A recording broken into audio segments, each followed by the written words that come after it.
আপনাদের সবাইকে স্বাগত সিনে গসিপে।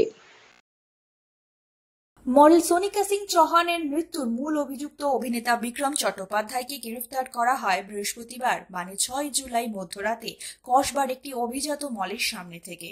পরের দিন 7 জুলাই বিক্রম চট্টোপাধ্যায়কে পেশ করা হয় আলিপুর আদালতে। সেখানে রায় হয় 10 জুলাই পর্যন্ত অভিনেতা বিক্রম চট্টোপাধ্যায় থাকবেন টালিগঞ্জ থানায়। স্বভাবতই বিক্রম চট্টোপাধ্যায়ের গ্রেফতারিতে সোনিকার নিকট আত্মীয় ও বন্ধুরা একটু স্বস্তিতে। বিক্রম চট্টোপাধ্যায়ের গ্রেফতারির পর সোনিকা সিং চৌহানের বন্ধু সাহেব ভট্টাচার্য সোশ্যাল মিডিয়ায় তার প্রতিক্রিয়া জানান। তিনি লেখেন, Some people thought the law will not take its course.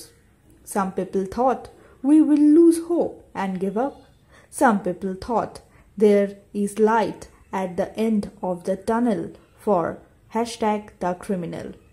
What they didn't know is that sometime that light is of an incoming train. #justice for Sonika. Sonika Singh চৌহানের অনিচ্ছাকৃত মৃত্যু ঘটানোর অভিযোগে অভিযুক্ত অভিনেতা বিক্রম চট্টোপাধ্যায়। বিক্রমের কি যথাযথ শাস্তি হবে?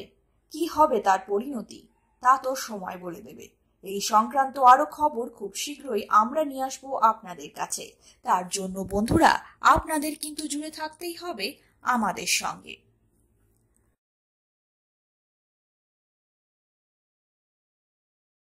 আমরা হলাম সিনে গসিপ। জুড়ে থাকুন আমাদের সঙ্গে, সাবস্ক্রাইব করুন আমাদের এই ইউটিউব চ্যানেলটি।